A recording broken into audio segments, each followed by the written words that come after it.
Slide 1, tugas darurat dan hierarki komando. Selamat pagi, para calon pelaut profesional, saudara. Izinkan saya membuka materi ini dengan sebuah pertanyaan sederhana. Apa yang pertama kali terlintas di benak Anda ketika mendengar kata darurat di atas kapal? Mungkin kebakaran, mungkin tubrukan, atau mungkin kapal bocor dan miring.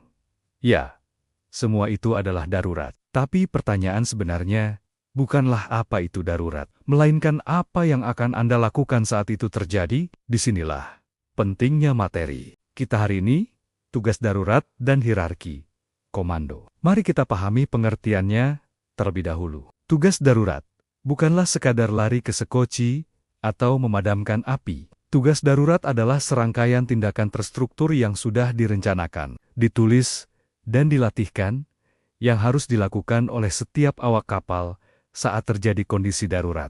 Tujuannya satu, menyelamatkan jiwa, kapal, dan lingkungan. Urutannya penting.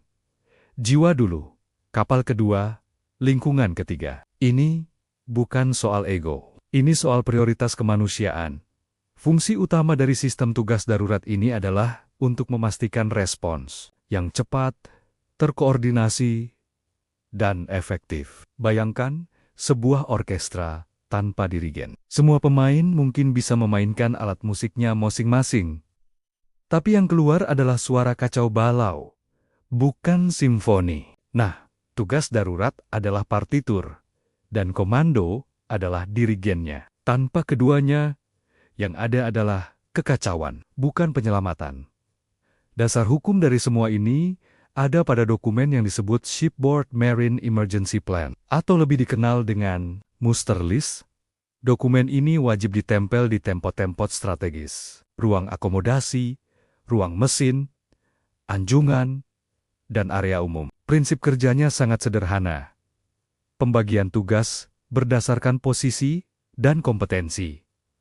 Nakhoda adalah komando tertinggi. Di bawahnya ada Mualim 1 yang biasanya memimpin regu pemadam di lapangan. KKM bertanggung jawab di kamar mesin. Para kelasi menjadi ujung tombak eksekusi. Semua punya peran. Tidak ada yang menganggur. Komponen utamanya ada 3. Pertama, master list itu sendiri. Daftar tugas setiap individu. Kedua, station bill. Daftar posisi berkumpul untuk setiap regu. Ketiga, dan ini yang paling kritis, alarm signals. Isyarat suara yang membedakan jenis darurat. Tanpa alarm, tidak ada yang tahu kapan harus bergerak. Sekarang kita lihat penerapannya di kapal. Langkah pertama, saat Anda pertama kali naik kapal, jangan buru-buru ke kabin dan tidur. Cari papan master list. Pelajari dan hafalkan posisi serta tugas pribadi Anda. Ini adalah kewajiban mutlak. Langkah kedua, lakukan pemeriksaan awal. Cek jalur menuju stasiun darurat. Apakah jalannya bersih? Apakah ada kabel atau peralatan yang menghalangi?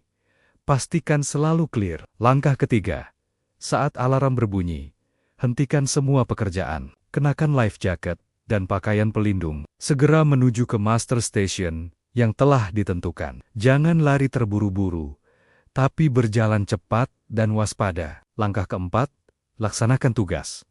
Laporkan diri kepada koordinator regu. Terima perintah spesifik. Jika Anda di regu pemadam, segera menuju lokasi alat. Jika di regu sekoci, bersiap di stasiun sekoci. Saudara, ini bukan teori yang bisa Anda lupakan setelah ujian. Ini adalah prosedur yang suatu hari bisa menyelamatkan nyawa Anda dan rekan Anda. Jadi, catat baik-baik. Slide 2. Mengenal isyarat alarm darurat kapal saudara. Kita lanjut ke slide nomor kedua. Setelah kita tahu bahwa ada tugas darurat, pertanyaan selanjutnya adalah, bagaimana kita tahu kapan harus memulai tugas itu? Jawabannya, melalui alarm. Alarm adalah sistem peringatan dini di kapal. Pengertiannya sederhana. Sinyal suara yang dikirim melalui klakson kapal ship's whistle dan sistem pengeras suara general alarm untuk memanggil seluruh awak dan penumpang ke posisi masing-masing. Fungsi utamanya sangat krusial. membangunkan mereka yang sedang tidur, memperingatkan mereka yang sedang bekerja, dan menginstruksikan mereka tentang apa yang harus dilakukan. Prinsip kerja alarm ini mirip dengan kode Morse, tapi lebih sederhana dan terstandarisasi secara internasional. Ada pola bunyi yang berbeda untuk situasi yang berbeda. Anda tidak perlu bisa bahasa Inggris atau bahasa setempat untuk memahami alarm. Anda hanya perlu hafal polanya. Mari kita bahas jenis-jenis alarm yang paling utama. Yang pertama dan paling penting, General Emergency Alarm. Ini adalah alarm untuk keadaan darurat umum. Pola bunyinya, 7 tiupan pendek diikuti 1 tiupan panjang. Ulangi lagi, 7 pendek, 1 panjang. Bunyi ini akan diulang terus-menerus selama kurang lebih 1 menit. Apa artinya?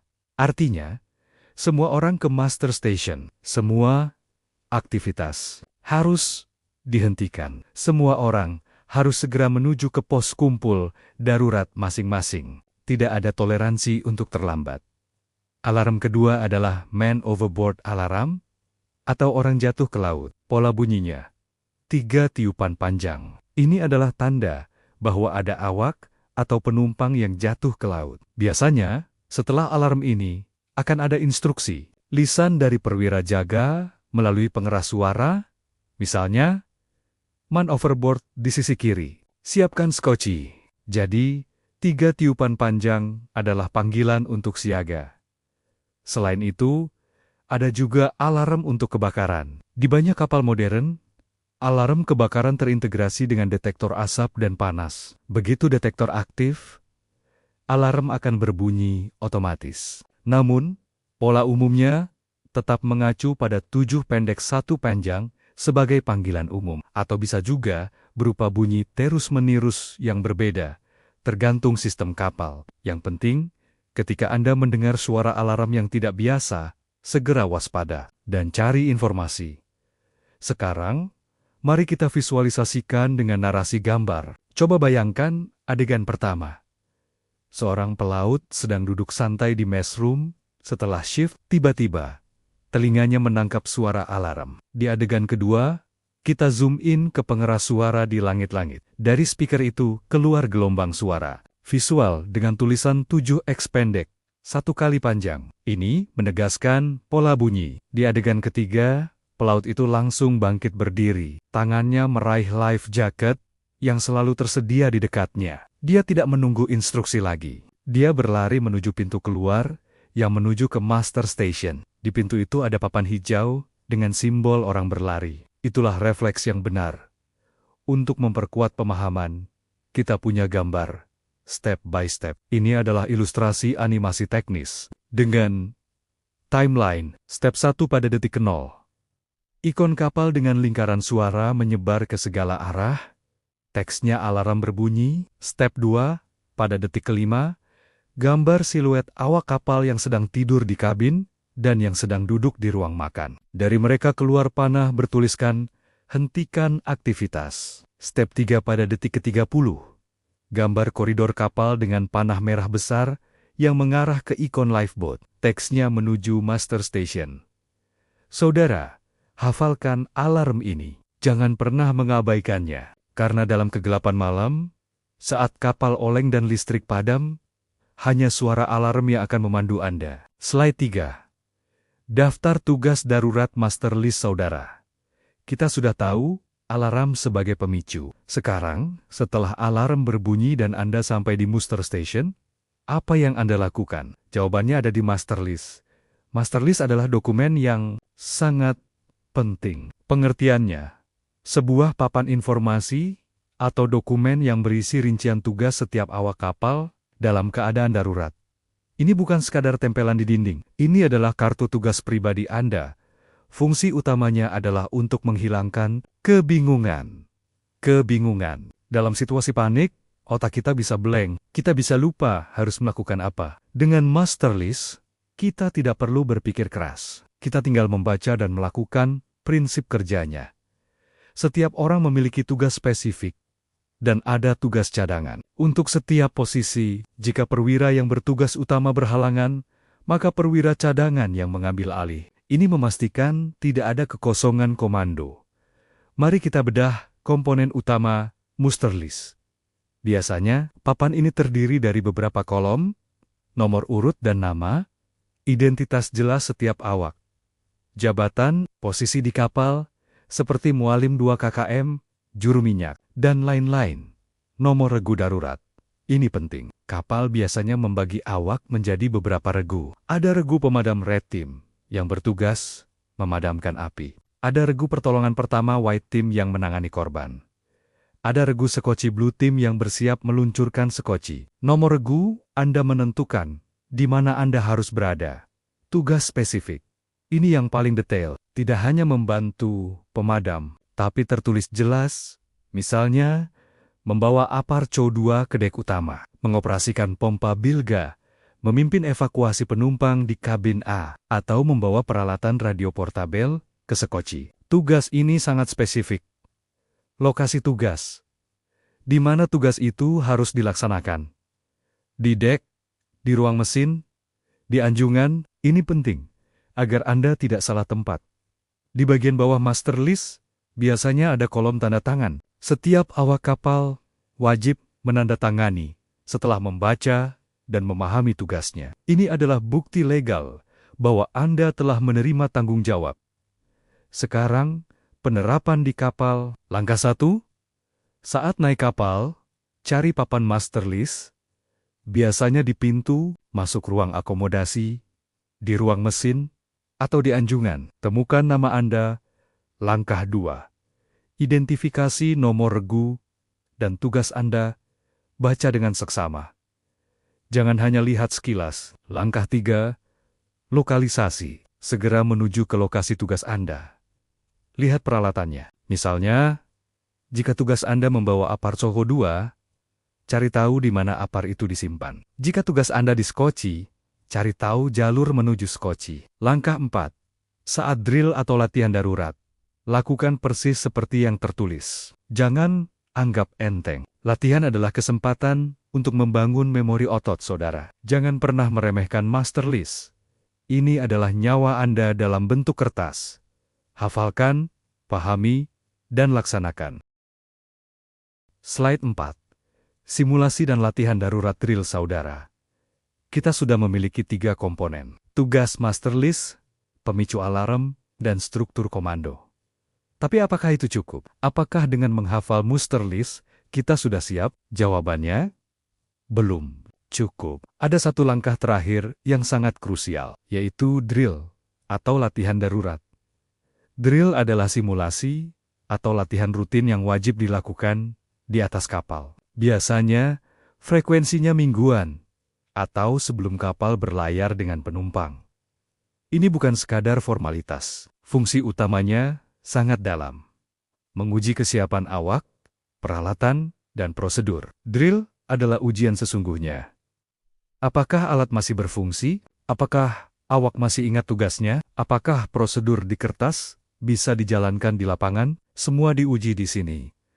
Prinsip kerja drill adalah membangun kebiasaan. Dalam psikologi, butuh pengulangan puluhan kali agar suatu tindakan menjadi otomatis. Nah, drill adalah pengulangan itu. Saat darurat sesungguhnya, tidak ada waktu untuk berpikir. Tubuh Anda harus bergerak otomatis. Drill menciptakan memori otot itu. Jenis-jenis latihan yang umum dilakukan di kapal. Fire drill, latihan kebakaran. Simulasi kebakaran di suatu tempat. Regu pemadam bergerak, selang ditarik, air disemprotkan biasanya ke laut. Semua dilakukan seolah-olah api benar-benar ada. Boat drill latihan meninggalkan kapal. Simulasi evakuasi ke sekoci. Sekoci diturunkan ke air, awak naik, mesin dinyalakan. Ini adalah latihan yang paling menegangkan karena melibatkan ketinggian dan air. Enclosed space. Rescue drill. Latihan penyelamatan ruang tertutup, simulasi penyelamatan korban di tangki atau ruang mesin yang kekurangan oksigen, man overboard drill. Latihan orang jatuh ke laut. Simulasi penyelamatan orang jatuh, kapal berputar manuver Williamson turn. Sekoci diturunkan, korban diangkat, siklus drill selalu sama. Dimulai dengan alarm, diikuti berkumpul di master station, lapor diri, identifikasi, tugas, eksekusi tugas, Dan yang terakhir, dan paling penting, evaluasi. Setelah drill selesai, perwira akan mengumpulkan semua awak untuk membahas apa yang salah dan apa yang bisa diperbaiki. Evaluasi adalah jantung dari drill. Tanpa evaluasi, drill hanya buang-buang waktu. Mari kita lihat narasi gambar langkah kerjanya. Gambar pertama, alarm berbunyi. Beberapa pelaut yang sedang bekerja di ruang mesin saling berpandangan. Mereka mengangguk singkat, lalu segera meninggalkan pekerjaan dan menuju tangga. Itu tanda mereka siap dan paham prosedur. Gambar kedua. Di dek utama, seorang perwira koordinator berdiri tegap, memegang clipboard berisi checklist. Di hadapannya, awak kapal berbaris rapi sesuai regu. Mereka melapor satu persatu. Gambar ketiga. Satu regu sedang menarik selang kebakaran. Mereka menyemprotkan air ke arah laut simulasi. Regu lain bersiap di dekat sekoci, mengecek teli temoli. Untuk gambar step by step, kita punya ilustrasi animasi dengan nomor. Step 1 alarm, speaker mengeluarkan gelombang suara. Step 2, respons, garis-garis panah dari berbagai ruangan kamar. Mesin, dapur, anjungan menuju satu titik di deck master station. Step 3 pelaporan. Di titik kumpul, para pelaut mengangkat tangan, melapor kepada perwira yang memegang clipboard. Step 4 eksekusi. Panah bercabang dari titik kumpul menuju ke 3 lokasi. A. Kotak selang kebakaran. B. Sekoci. C. Kotak peralatan first aid. Saudara, ingatlah. Latihan tidak pernah mengkhianati hasil. Semakin sering Anda berlatih, semakin kecil kemungkinan Anda panik saat darurat sesungguhnya. Drill adalah investasi untuk keselamatan Anda sendiri. Slide 5. Pengantar peralatan sinyal darurat saudara.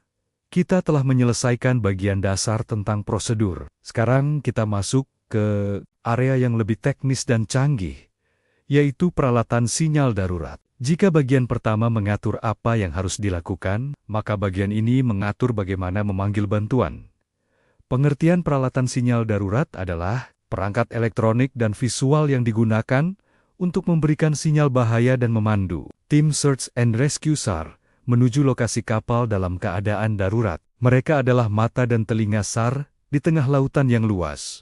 Fungsi utama dari alat-alat ini bisa dibagi menjadi 2 kategori besar. Kategori pertama, peringatan dini, alerting. Fungsinya memberitahu otoritas di darat RCC, Rescue Coordination Center, bahwa ada kapal dalam bahaya. Ini seperti Anda menelepon polisi dan berkata, "Tolong, saya dalam masalah."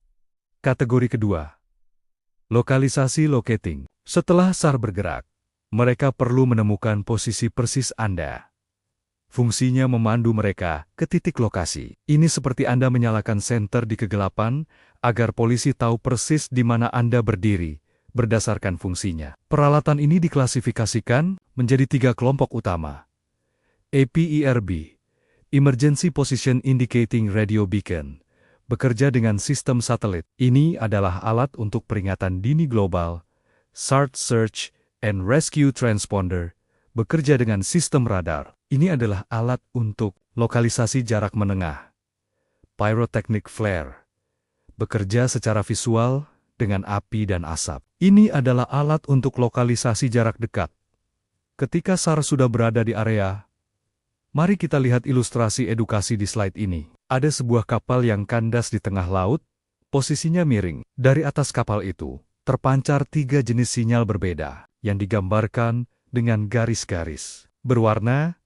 Sinyal pertama adalah gelombang yang memancar ke atas, menuju satelit yang mengorbit. Garis ini diberi label EPIRB 406 MHz. Ini adalah sinyal satelit. Sinyal kedua adalah gelombang horizontal yang memancar ke arah kapal lain di kejauhan. Garis putus-putus ini diberi label SART 9 GHz. Ini adalah sinyal radar. Sinyal ketiga adalah cahaya terang yang melesat ke langit dan meledak menjadi percikan api. Ini diberi label flare parasut. Ketiga sinyal ini mengarah pada satu titik yang sama. Sebuah ikon helikopter atau kapal SAR di kejauhan. Mereka semua bekerja sama untuk memastikan SAR menemukan kapal. Saudara, penting untuk dipahami bahwa ketiga alat ini tidak saling menggantikan, tetapi saling melengkapi. EPIRB memberitahu SAR bahwa Anda butuh bantuan. SAR memberitahu SAR di mana tepatnya Anda saat radar mereka menyapu. Flare memberikan konfirmasi visual langsung ketika mereka sudah dekat. Dalam satu skenario darurat, Anda bisa menggunakan ketiganya. Secara berurutan, kita akan membahas masing-masing alat ini secara sangat mendetail di slide-slide berikutnya, mulai dari EPIRB, si Genius satelit, kemudian SAR, si pendeteksi radar, dan terakhir, flare, si sinyal api klasik. Siapkan catatan Anda, karena ini adalah materi inti yang akan sering keluar dalam ujian sertifikasi. Slide 6. EPIRB. Emergency Position Indicating Radio Beacon. Bagian 1 kita mulai dengan yang paling canggih. EPIRB. Saudara, jika kapal adalah seorang pendaki gunung yang terjebak badai, maka EPIRB adalah GPS NIA yang sekaligus bisa mengirim sinyal SOS ke base camp. Apa itu EPIRB? EPIRB adalah singkatan dari Emergency Position Indicating Radio Beacon. Dalam bahasa sederhana, ini adalah pemancar radio darurat. Saat diaktifkan, dia akan mengirimkan sinyal identifikasi dan posisi kapal melalui sistem satelit internasional yang bernama Cospasarsat. Sistem ini dioperasikan oleh beberapa negara besar dan mencakup seluruh dunia. Fungsi utamanya sangat vital, mengirimkan distress alert otomatis. Alert ini berisi 2 informasi krusial. Pertama, ID kapal MMS, Maritime Mobile Service Identity, yaitu nomor identitas unik kapal Anda. Kedua, posisi GPS yang akurat. Jadi, begitu EPIRB aktif, RCC di darat langsung tahu. Kapal dengan nomor 20, yang bernama 20, sedang dalam bahaya di koordinat YY/ZZ. Ini menghemat waktu pencarian yang sangat berharga. Prinsip kerjanya cukup canggih, namun sederhana untuk dipahami. Saat EPIRB terapung di air untuk tipe float free atau diaktifkan secara manual, ia akan memancarkan sinyal pada frekuensi 406 IMEJ ke satelit Cospasarsat yang melintas di atas. Satelit ini kemudian meneruskan sinyal ke stasiun bumi yang disebut Local User Terminal. Dari LUT, sinyal dikirim ke Pusat Koordinasi Penyelamatan RCC terdekat. Seluruh proses ini bisa terjadi dalam hitungan menit, luar biasa cepat. Sekarang, mari kita lihat komponen utama EPIRB. Ini penting agar Anda tahu apa yang harus diperiksa. Baterai EPIRB dirancang untuk beroperasi minimal 48 jam terus-menerus setelah diaktifkan. Baterai ini memiliki masa kadaluarsa, biasanya 4-5 tahun. Tanggal kadaluarsa harus selalu dicek. Antena biasanya terintegrasi dalam bodi. Saat EPIRB terapung, antena akan tegak otomatis. Lampu strobe lampu LED putih yang berkedip-kedip. Saat EPIRB aktif, fungsinya agar EPIRB terlihat di malam hari dan juga sebagai indikator bahwa alat berfungsi hydrostatic release. Ini adalah pemicu otomatis untuk tipe float free. Alat ini akan melepaskan EPIRB dari bracket NIA secara otomatis ketika kapal tenggelam. Pada kedalaman tertentu, biasanya 2-4 meter. Ini memastikan EPIRB tetap terapung meskipun kapal sudah di dasar laut. GPS internal. Pada model terbaru, EPIRB memiliki penerima GPS sendiri sehingga posisi yang dikirim sangat akurat. Ada 2 tipe EPIRB. Yang umum, tipe float free, ini dipasang di bracket di dek terbuka. Jika kapal tenggelam, hydrostatic release bekerja, EPIRB lepas, mengapung, dan aktif otomatis. Ini adalah tipe yang paling direkomendasikan. Tipe manual, biasanya untuk kapal kecil atau sekoci harus diaktifkan secara manual dengan menekan tombol atau menarik pin. Saudara, EPIRB adalah aset paling berharga saat kapal tenggelam. Jagalah, periksalah, dan pahami cara kerjanya. Slide 7. EPIRB. Emergency Position Indicating Radio Beacon bagian 2, saudara. Di slide sebelumnya, kita sudah mengenal EPIRB. Sekarang kita masuk ke bagian yang paling kritis. Bagaimana cara mengoperasikannya saat darurat. Ada dua skenario, otomatis dan manual. Tapi, karena Anda harus siap dengan segala kemungkinan, kita akan fokus pada operasi manual, terutama saat Anda harus membawa EPIRB ke Sekoci. Langkah 1. Lepaskan. Ketika kapal sudah tidak bisa diselamatkan dan perintah tinggalkan kapal telah diberikan, segera menuju ke lokasi EPIRB.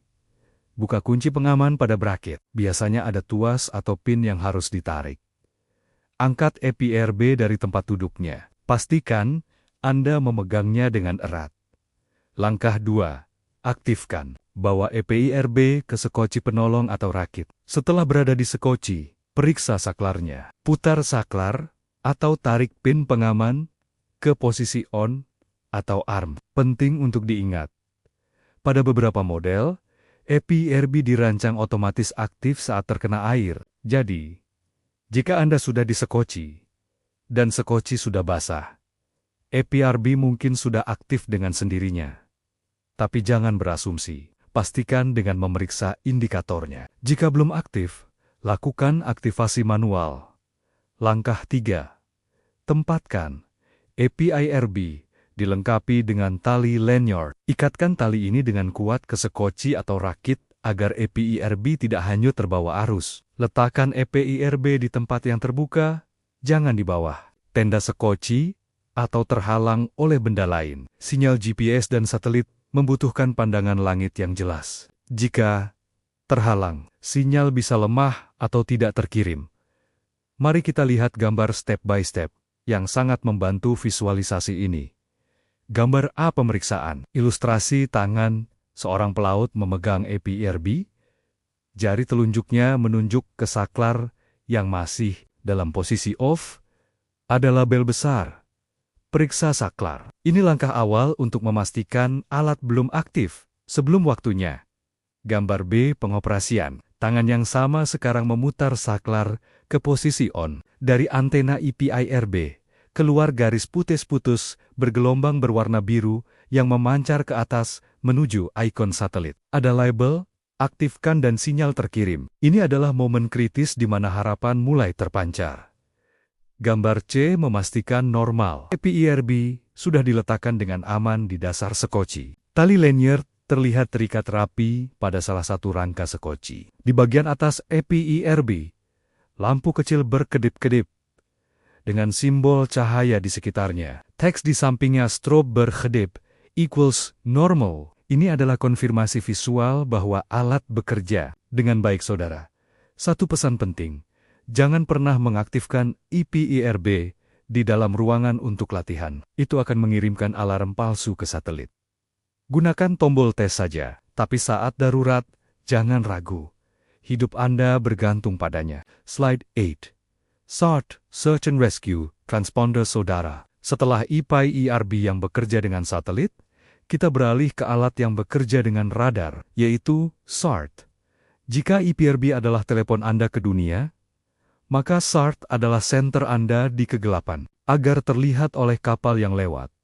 SART adalah singkatan dari Search and Rescue Transponder. Pengertiannya, sebuah perangkat transponder radar portabel. Ketika diaktifkan, dia tidak mengirim sinyal sendiri seperti EPIRB, melainkan menunggu dan merespon. Dia akan mendengarkan sinyal radar dari kapal atau pesawat SAR yang sedang mencari. Begitu mendengar sapuan radar, SART akan langsung membalas dengan sinyal khas yang sangat mudah dikenali. Fungsi utamanya sangat spesifik, menandai posisi pasti sekoci atau korban di laut dengan sangat jelas di layar radar pencari. Bayangkan, layar radar kapal SAR penuh dengan bintik-bintik, pantulan ombak, dan gema kapal lain. Tiba-tiba muncul 12 titik berurutan membentuk garis lurus. Itu bukan ombak, itu SART. Prinsip kerjanya cukup unik. SART bekerja pada frekuensi radar, yaitu 9 GHz X-band. Saat diam listening, dia hanya menunggu. Begitu ada sinyal radar yang menyapunya, dia langsung membalas di layar radar pencari. Sinyal balasan ini tampak sebagai 12 titik blips berurutan yang memanjang keluar dari posisi SART. Semakin dekat kapal SAR dengan SART, titik-titik ini akan berubah bentuk. Pada jarak sangat dekat kurang dari 1 mil, 12 titik itu akan berubah menjadi lingkaran-lingkaran konsentris di sekitar pusat layar. Ini adalah tanda yang tidak mungkin salah. Komponen utama SART cukup sederhana. Baterai, sama seperti IPRB. Baterai SART memiliki masa hidup dan harus diperiksa kadaluarsanya. Antena, biasanya teleskopik atau terintegrasi, harus dinaikkan agar berfungsi optimal. Fungsi tes, tombol untuk mengetes apakah SART berfungsi tanpa memancarkan sinyal yang mengganggu radar lain. Lanyard, tali untuk mengikat SART agar tidak jatuh atau hanyut.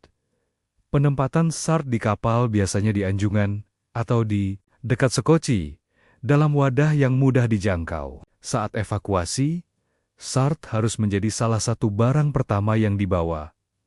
Penerapan di kapal dalam langkah kerja. Langkah 1 evakuasi, saat perintah meninggalkan kapal diberikan. Pastikan SART diambil dari tempat penyimpanan dan dibawa ke sekoci. Penolong, ini adalah tanggung jawab perwira yang ditunjuk. Langkah 2 aktivasi. Setelah berada di sekoci, naikkan teleskopik antena SART. Jika model teleskopik hingga tegak, kemudian putar knope atau tekan tombol ke posisi on. Pada beberapa model, ada juga yang bisa langsung digantung tanpa tombol on khusus karena otomatis aktif saat antena dinaikkan. Langkah 3 penempatan. Gantung atau tempatkan SART setinggi mungkin di sekoci. Idealnya di tiang sekoci atau di tempat tertinggi. Pastikan pandangan ke segala arah tidak terhalang oleh tenda atau orang. Langkah 4, pemantauan. SART biasanya dilengkapi dengan buzzer penghasil suara dan lampu. Dalam mode standby, dia akan berbunyi bip pelan secara periodik, misal setiap 10 detik, dan lampu berkedip lambat. Jika ada kapal pencari di dekatnya kurang dari 8 mil, SART akan mendeteksi radarnya. Buzzer akan berbunyi lebih cepat dan lampu indikator akan berkedip cepat. Ini menandakan ada kapal pencari di sekitar dan SART sedang memancarkan sinyal balasan. Saudara, SART adalah harapan kedua setelah APRB. Jika APRB gagal karena masalah satelit, SART tetap bisa bekerja karena bergantung pada radar kapal yang lewat. Pastikan Anda tahu cara menaikkan antenanya. Slide 9. Pyrotechnic flare, jenis, dan fungsi. Saudara, setelah 2 alat elektronik canggih, sekarang kita beralih ke alat yang lebih tradisional, namun tak kalah ampuh. Pyrotechnic, atau yang lebih kita kenal dengan nama flare, atau sinyal api. Flare adalah peralatan sinyal bahaya yang menghasilkan cahaya terang atau asap berwarna melalui reaksi pembakaran kimia. Tidak perlu baterai. Tidak perlu satelit. Yang dibutuhkan hanyalah gesekan dan kewaspadaan. Fungsi utamanya adalah memberikan sinyal visual jarak jauh, terutama di malam hari untuk cahaya dan di siang hari untuk asap, kepada kapal lain, pesawat, atau tim SAR di pantai. Prinsip kerjanya sederhana. Api kimia yang sangat terang, flare dirancang untuk membakar dengan suhu dan intensitas cahaya yang sangat tinggi, sehingga bisa terlihat hingga puluhan kilometer di laut yang gelap. Ada 3 jenis utama flare yang wajib Anda kenali. Masing-masing memiliki fungsi dan cara penggunaan yang berbeda. Jenis pertama, roket parachute flare rocket.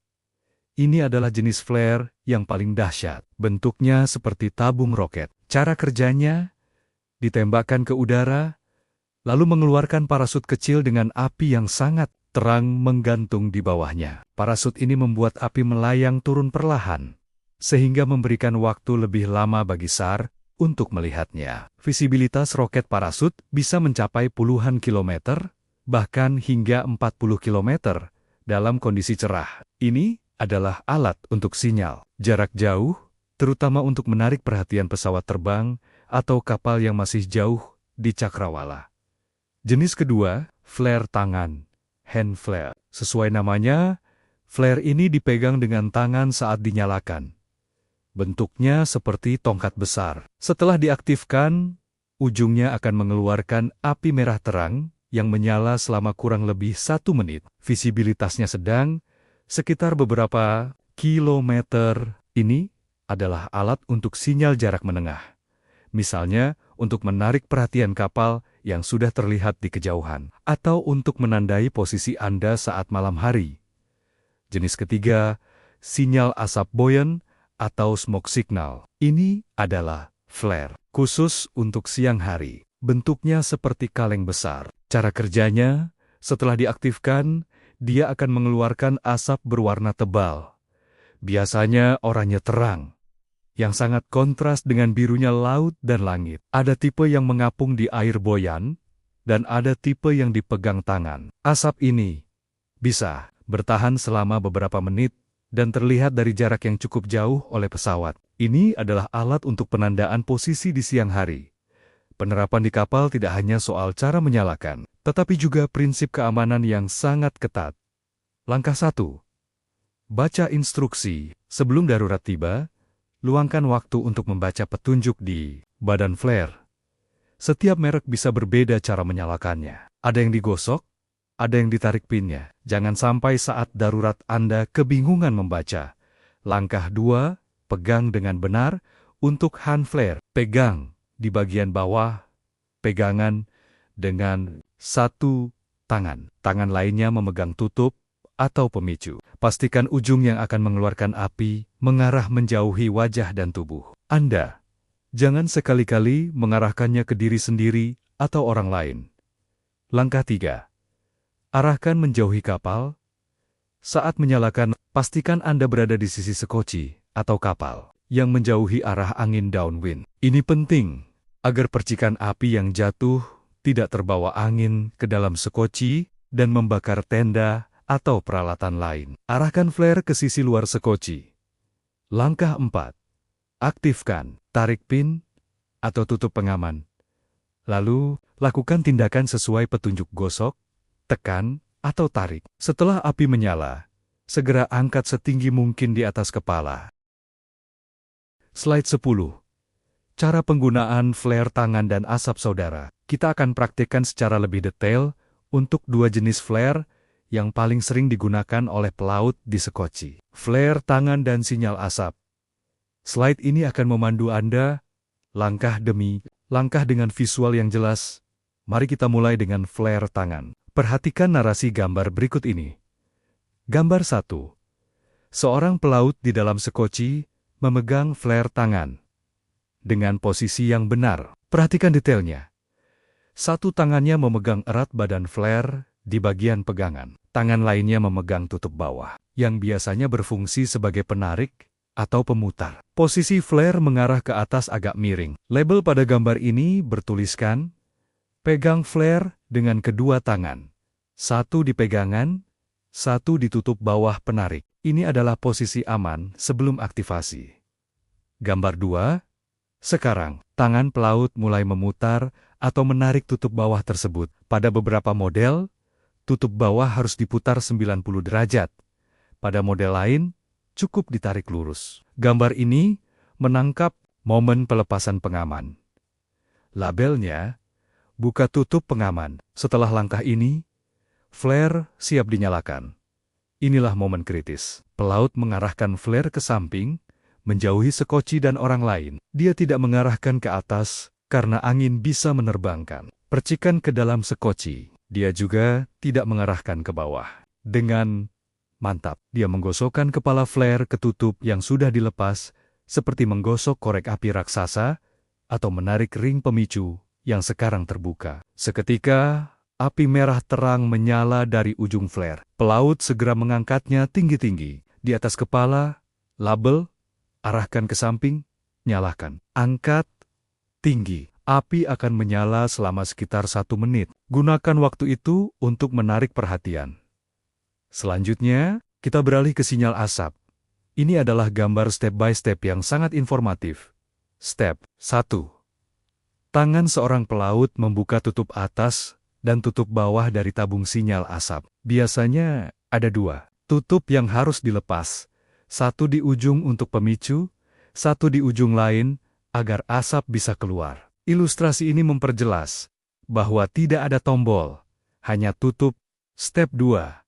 Setelah tutup terbuka, tangan pelaut menarik ring atau rantai pengaman yang sekarang terbuka. Ini adalah langkah memasang pelatuk. Pada beberapa model, menarik ring ini sudah cukup untuk memicu asap. Pada model lain, perlu digosokkan. Ilustrasi menunjukkan gerakan menarik dengan jelas. Step 3. Pelaut melempar tabung asap ke laut. Lemparannya harus di sisi sekoci yang berlawanan dengan arah angin downwind.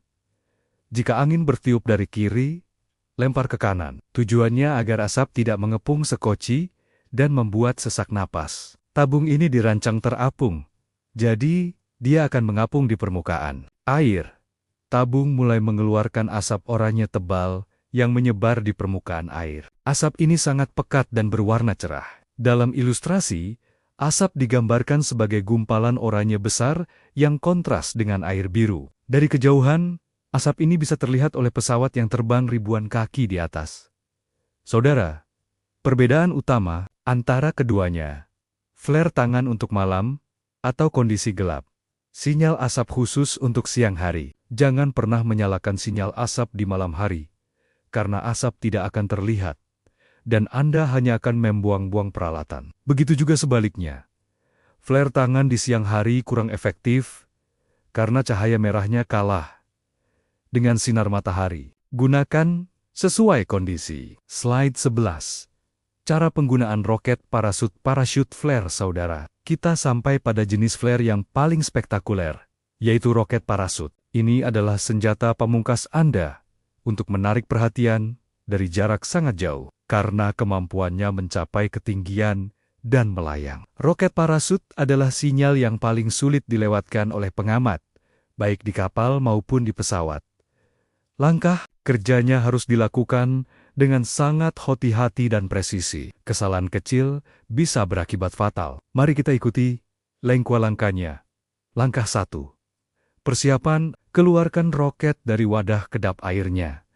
Perhatikan instruksi pada badan roket. Pegang dengan posisi vertikal di atas kepala atau di depan tubuh, tergantung instruksi pabrik. Biasanya, roket parachute dirancang untuk dipegang dengan kedua tangan. Satu di bagian pegangan, satu menopang tabung. Pastikan pegangan Anda kokoh dan tidak goyah. Langkah 2, arahkan. Ini adalah langkah yang paling kritis dan sering salah. Jangan arahkan roket lurus ke atas 90 derajat. Mengapa? Karena jika lurus ke atas, roket akan mencapai titik tertinggi, lalu parasutnya mengembang tepat di atas Anda.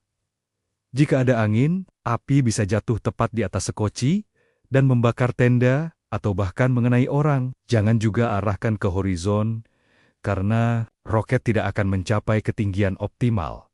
Mungkin hanya melesat rendah dan jatuh ke laut sebelum parasut mengembang. Arahkan roket dengan sudut sekitar 60-70 derajat ke langit, menjauhi kapal atau sekoci. Ini memastikan lintasan parabola yang aman dan optimal. Langkah 3. Aktivasi. Setelah arah tepat, lepaskan penutup pengaman di bagian bawah atau atas tergantung model. Kemudian, tarik tali atau benang pemicu dengan mantap dan kuat. Tarikan harus tegas, jangan ragu-ragu. Begitu tali tertarik, Anda akan merasakan dorongan dan roket akan meluncur. Langkah 4 setelah tembak, ikuti roket dengan pandangan Anda. Dalam beberapa detik, Anda akan melihat roket mencapai puncak ketinggiannya, lalu parasut kecil akan mengembang. Api merah terang akan menggantung di bawah parasut dan melayang turun perlahan-lahan, mungkin selama 30-40 detik. Inilah momen di mana sinyal Anda paling terlihat. Angkat tangan atau lambaikan benda terang lainnya untuk menambah visibilitas. Untuk memperkuat pemahaman, mari lihat ilustrasi edukasi di slide. Ada gambar sekoci kuning di laut yang bergelombang. Di dalam sekoci, seorang pelaut sedang menembakkan roket parasut. Roket parasut. Ilustrasi ini menggunakan gaya cutaway pada tabung roket. Kita bisa melihat bagian dalam tabung. Ada bagian striker pemicu, propelan bahan dorong, dan roket itu sendiri dengan parasut terlipat di dalamnya. Ini membantu peserta memahami apa yang terjadi di dalam tabung. Dari tabung, digambar garis, lintasan parabola yang jelas dari tangan pelaut hingga ke atas langit. Garis ini menunjukkan arah tembakan yang benar. Di langit, digambar parasut yang sudah mengembang sempurna dengan api merah terang menggantung di bawahnya. Jauh di langit, ada siluet pesawat SAR yang sedang terbang. Dari pesawat itu, ada garis pandang putus-putus ke arah api parasut, menunjukkan bahwa pesawat sedang melihat sinyal tersebut. Saudara, roket parasut adalah aset yang sangat berharga. Jumlahnya terbatas di kapal. Mungkin hanya 4-12 buah. Jangan gunakan sembarangan. Gunakan hanya ketika Anda yakin ada target yang melihat, misalnya saat mendengar suara pesawat atau melihat lampu kapal di kejauhan. Jika tidak ada target, simpan untuk nanti. Anda mungkin membutuhkannya berjam-jam kemudian. Slide 12. Ringkasan. APERB, SART, flare. Saudara, kita telah menghabiskan waktu cukup lama membahas 3 alat utama, APERB, SART, dan flare. Sekarang saatnya kita merangkum dan menjawab pertanyaan paling penting. Kapan menggunakan apa? Ini adalah inti dari penguasaan materi, agar Anda tidak salah langkah saat kritis. Mari kita mulai dengan APERB. APERB adalah alat untuk peringatan dini global.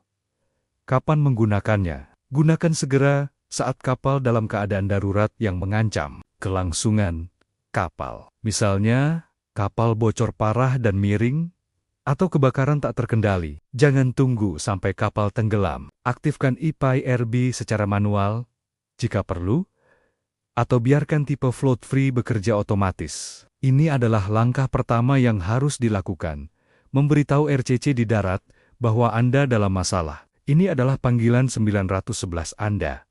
Selanjutnya, SART. SART adalah alat untuk lokalisasi radar. Kapan menggunakannya? Aktifkan setelah Anda meninggalkan kapal dan berada di skoci atau rakit penolong. Fungsinya bukan untuk memanggil SAR dari jauh, tapi untuk memandu kapal atau pesawat yang sudah mendekati area pencarian. SART baru berguna jika ada kapal SAR yang radarnya aktif di sekitar Anda. Jadi, pasang SART di skoci segera setelah evakuasi, dan biarkan dia bernyanyi menunggu sapuan radar. Terakhir, flare. Flare adalah alat untuk sinyal visual. Kapan menggunakannya? Gunakan ketika ada target visual yang terlihat. Misalnya, di malam hari Anda melihat lampu kapal di kejauhan, atau di siang hari Anda mendengar suara pesawat terbang. Itulah saat yang tepat untuk menembakkan roket parasut atau menyalakan flare. Tangan. Jangan gunakan semua flare di awal. Ketika laut kosong dan tidak ada target, Anda mungkin butuh berjam-jam di skoci. Dan kehabisan flare saat SAR benar-benar datang adalah bencana. Saudara, ingat urutan ini. Panggil APERB. Tandai SAR, konfirmasi, flare. Jika Anda hafal urutan ini, Anda sudah menguasai 70% strategi penyelamatan. Slide 13. Pencegahan kesalahan pengiriman berita darurat. Saudara, kita telah mengagumi kecanggihan APERB, SART, dan flare. Tapi, ada satu sisi gelap dari teknologi ini.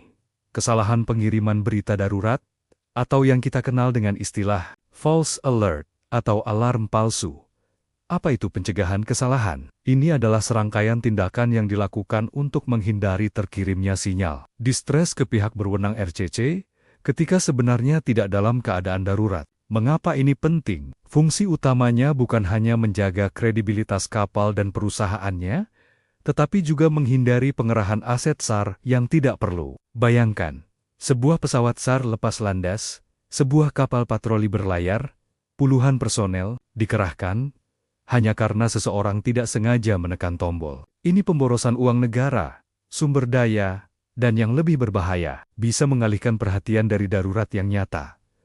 Penyebab umum kesalahan ini hampir selalu karena human error atau kelalaian manusia. Mari kita bedah penyebabnya. Tidak sengaja menekan tombol distress. Ini paling sering terjadi di radio VHF atau Inmarsat. Tombol distress biasanya merah dan bertutup, tapi dalam kondisi tergesa-gesa atau karena penasaran, seseorang bisa saja menekannya. Salah mengira tombol tes sebagai tombol aktif. Pada EPIRB dan SART, ada tombol tes, tapi jika awak kapal tidak paham perbedaan prosedur tes dan prosedur aktif, mereka bisa saja mengaktifkan perangkat ke mode siaran yang sebenarnya. Kurang training. Ini adalah akar masalah. Awak kapal yang tidak pernah dilatih dengan benar tentang peralatan GMDS akan cenderung melakukan kesalahan saat harus melakukan pengecekan rutin. Kelalaian, tidak membaca manual sebelum melakukan pengetesan, atau melakukan tes di waktu yang salah, misalnya saat satelit sedang aktif menerima sinyal. Kerusakan teknis, meski jarang, konsol atau peralatan yang error bisa mengirim sinyal palsu secara otomatis. Lalu, bagaimana cara mencegahnya? Penerapan di kapal harus dilakukan dengan disiplin. Langkah 1 saat tes EPIRB. Lakukan tes hanya pada rentang waktu yang ditentukan dalam manual dan catat di logbook. Pastikan tes dilakukan dalam mode tes. Biasanya, pada mode tes, EPIRB hanya akan menyalakan LED indikator, tidak mengirim sinyal ke satelit. Jangan pernah mengaktifkan EPIRB di dalam ruangan. Bawa ke tempat terbuka jika memang harus tes. Langkah 2 saat tes SART. Uji SART dengan kapal radar dalam mode tes yang aman. Koordinasikan dengan perwira jaga di anjungan. Pastikan saat tes, SART tidak mengganggu lalu lintas radar lain dan tidak menimbulkan kebingungan di layar. Langkah 3 pelabelan. Pastikan semua tombol distress di radio VHF, MF, HF memiliki penutup pengaman. Penutup ini harus selalu dalam posisi tertutup jika tidak digunakan. Langkah 4 sosialisasi. Ingatkan seluruh perwira radio untuk selalu waspada saat menyentuh peralatan GMDSS. Buat budaya di mana setiap orang berpikir 2 kali sebelum menekan tombol. Saudara, pencegahan lebih baik daripada penyesalan. 1 alarm palsu bisa mencoreng reputasi perusahaan pelayaran dan membahayakan karier Anda.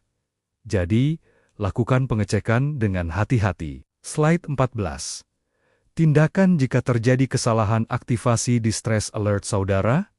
Kita sudah membahas pencegahan. Tapi, bagaimana jika, meskipun sudah hati-hati, kesalahan tetap terjadi? Mungkin tangan terpeleset, atau saklar tersenggol, dan tiba-tiba alarm palsu terkirim.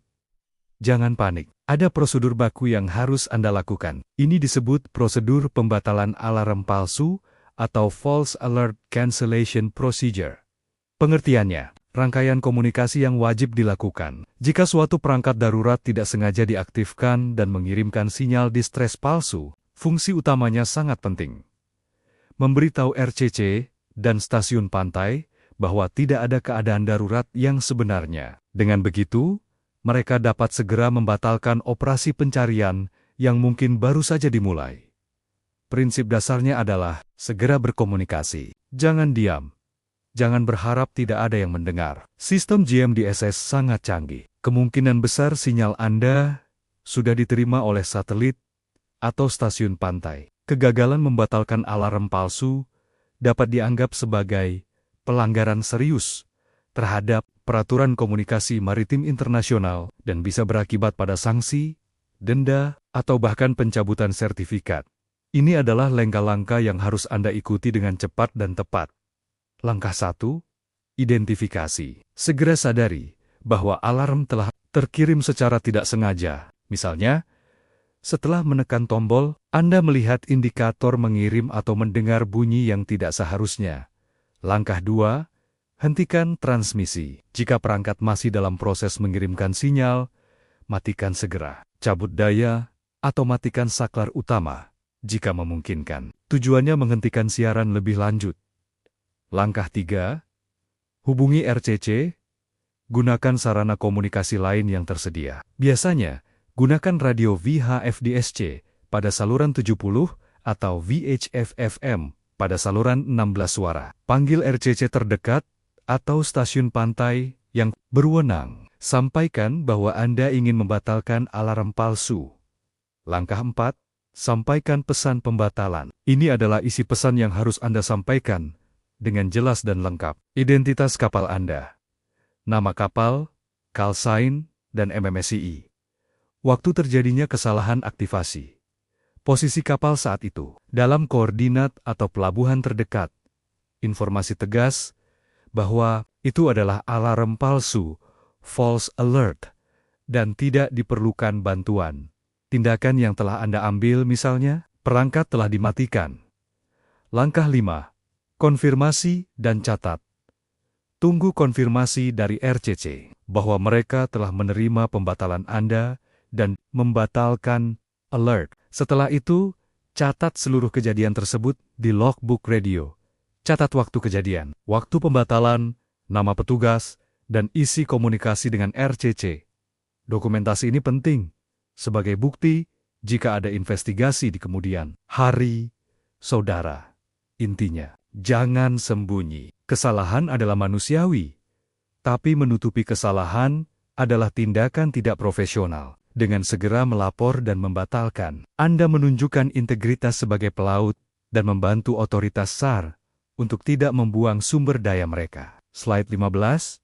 Studi kasus dan kesimpulan saudara, kita telah sampai di penghujung sesi pelatihan. Ini, mari kita tutup dengan menarik benang merah dari semua materi yang telah kita bahas, sekaligus melihat sebuah studi kasus sederhana yang merangkum semuanya.